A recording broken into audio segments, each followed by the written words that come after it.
అందరికీ మరణాత. బాగున్నారండి? మహాపరిశుద్ధుడు సృష్టికర్త అయిన ప్రభువారు తన పరిశుద్ధమైన ప్రేమానురాగాలను మనకు నిరంతరము అందజేయచ్చు తన కృపావరములతో ఫలింపచేయును గాక. ఆమేన్. ప్రియమైన స్నేహితులారా, మీరు బాగున్నారు? నేను బాగానే ఉన్నాను. ప్రభు కృపలో ఇప్పుడు బాగున్నాం కదా. బాగుండడానికి కారణము దేవుడు. ఆ దేవుని మాటలతో మనము దేవుని మహిమపరుచుకుంటూ మరింత బాగా ఉండుట కొరకు ఆయన ఆశీస్సులు అందుకుందాం. సామెతల గ్రంథము 9వ అధ్యాయము 11వ వచనాన్ని చూద్దాం. నా వలన నీకు దీర్ఘాయువు కలుగును, నీవు జీవించు సంవత్సరములు అధికములగును అని ఇక్కడ దేవుడు మనకు సెలవిస్తూ ఉన్నారు. ప్రియులారా, నా వలన నీకు దీర్ఘాయువు కలుగునన్నారు. అంటే దేవుని వలన భూమి మీద దేవుని పోలికలో జీవించుచున్న మానవులమైన మనకు దీర్ఘాయువు కలుగుతుంది. అది దేవుని వలనే కానీ మరి దేని వలన కలుగదు. ప్రియమైనటువంటి స్నేహితులారా, ఆయుష్నిచ్చేవాడు ఆయనే.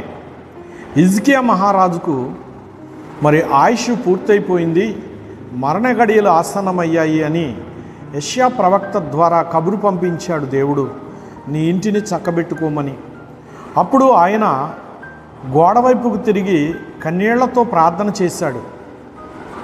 ఆయన కన్నీళ్లతో ప్రార్థన చేయగా దేవుడు వెంటనే మరి కరిగిపోయాడు, అనగా మనస్సు మార్చుకున్నాడు. దయగలిగిన మనస్సును యెషయా పట్ల చూపిస్తూ ఆయనకు స్వస్థతను కలిగించి 15 సంవత్సరాల ఆయుష్ను పొడిగించి ఆయన పరిపాలనలో నెమ్మది కలిగించారు. యుద్ధాలు లేకుండా సామ్రాజ్యము చక్కగా పరిపాలించుకున్నట్లు తన ఆశీర్వాదమును కాపుదలను దయచేసిన వారై ఉన్నారు. ఇది దేవుని వల్లనే కలిగింది కానీ ఆయన ప్రతిభ కాదు. దేవుని వల్ల కలుగుట కొరకు ఆయన ఏం చేశారు? కన్నీళ్లతో ప్రార్థన చేశారు. మనసు మార్చుకుని కన్నీళ్లతో ప్రార్థన చేశాడు. ఆయన మనసులో గర్వం లేదు, దీన మనస్కుడై ఉన్నాడు. దీనులను దేవుడు హెచ్చిస్తాను అంటూ ఉన్నారు. ప్రియులారా, ఇక్కడ మనము కూడా దీన మనస్కులమై జీవించాలని, భక్తి విశ్వాసములు కలిగిన వారమై ఫలించాలని చెబుతున్నాను. అందుకే ఆయన నా వలన నీకు దీర్ఘాయువు కలుగును అని చక్కగా సెలవిస్తూ ఉన్నారు. మరి ఆయన వల్లనే కలుగుతుంది కానీ మరి ఎక్కడికి వెళ్ళినా ఏమి చేసినా ఈ ఆయుష్ అనేది మనము పెంచుకొనలేము. ప్రియులారా, ఆ తదుపరి నీవు జీవించు సంవత్సరములు అధికములగును అని అంటూ ఉన్నారు. అవును, ఆయనే అధికమైన సంవత్సరములు మనకు జీవించుట కొరకు అనుగ్రహించువారుగా ఉన్నారు. నేను బ్రతుకు దినములన్నీ కృపాక్షేమములై నా వెంట వచ్చనని రాజైన దావీదు గారు ఎంతో చక్కగా దేవుని సాక్ష్యమిస్తూ మహిమపరుస్తూ ఉన్నారు. ప్రియమైన స్నేహితులారా, ఈ కడవరి కాలంలో నీవు నేను మనమంతా కూడా ఈ దేవుని మాటలను మనస్సులో భద్రపరుచుకుంటే మన సంవత్సరములు అధికములు అవుతాయి. జీవించు కాలంలో సుఖ సంతోషాలు ఉంటాయి. నా సన్నిధిలో నిత్య సుఖములు కలవు అన్నారు. ప్రియులారా, మోషే దైవ సన్నిధిలో ఉన్నాడు గనుక ఆయనకు దేవుడు ఏ విధమైనటువంటి ఆకలి బాధ, దప్పిక బాధ లేకుండా చేశారు. ప్రియులారా, దేవుడు సెలవిచ్చినట్లుగా మోషే గారు మరి నడవడమే మోషే యొక్క ఉద్దేశము గనుక అట్టి దీక్ష కలిగినటువంటి మోషేతో దేవుడు ముఖాముఖిగా మాట్లాడుతూ తానున్న చోటికే దైవ సన్నిధిని దించివేస్తూ ఉండేవారు. అలాగనే ఈ కడవరి దినాల్లో నీవున్న చోటికి దైవ సన్నిధి దిగిరావాలి. నీవు ఆ దైవ సన్నిధిలో నిలవబడాలి. దేవుని మాటలను మనస్సులో భద్రపరచుకోవాలి. దేవుని మాటలను మనసా వాచా కర్మణ ఆచరణలో తీసుకున్నప్పుడు నీవు బ్రతుకు సంవత్సరములు అధికములు అవుతాయి.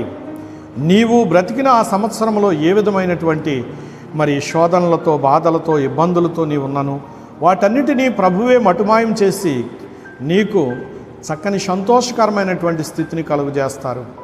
నా కుడి చేతిలో నిత్య సుఖములు కలవన్నట్లుగా ఆయన సుఖ సౌఖ్యాలను ప్రసాదించువారుగా ఉన్నారని ప్రభువే సెలవిస్తూ ఉన్నారు. నీవు జీవించు సంవత్సరములు అధికములగును అన్నట్లుగా అధిక సంవత్సరములు నీవు జీవించినట్లుగా ప్రభువారు చేస్తారు.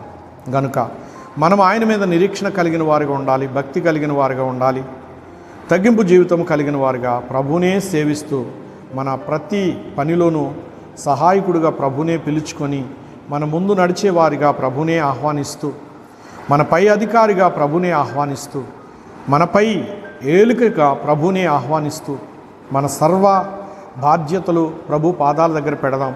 అట్టి దీవెనలు ప్రభు మనకిచ్చి నడిపించునుగాక. ఆమేన్. చిన్న ప్రార్థన. మహాపరిశుద్ధుడా, మా ప్రాణప్రియుడు, ఇదిగో లోకంలో నీ పోలికలో ఉన్న ప్రతి మానవుడిని రక్షించే బాధ్యత నీకున్నది. ప్రభువా రక్షించుమని ప్రార్థించే బాధ్యత మాకున్నది గనుక ప్రభువా రక్షించుమని, నా ప్రభువా అధిక దినములు, నా ప్రభు అధిక సంవత్సరములు జీవించు దీవెనలు దయచేయమని మా ప్రభును రక్షకుడు యేసు దివ్యనామంలో స్తుతించి సమర్పిస్తున్నాను పరమ తండ్రి. ఆమేన్. పరమదేవుని కృపా సమాధానములు మనందరికీ తోడే నడిపించును గాక. ఆమేన్. అందరికీ మరణాత.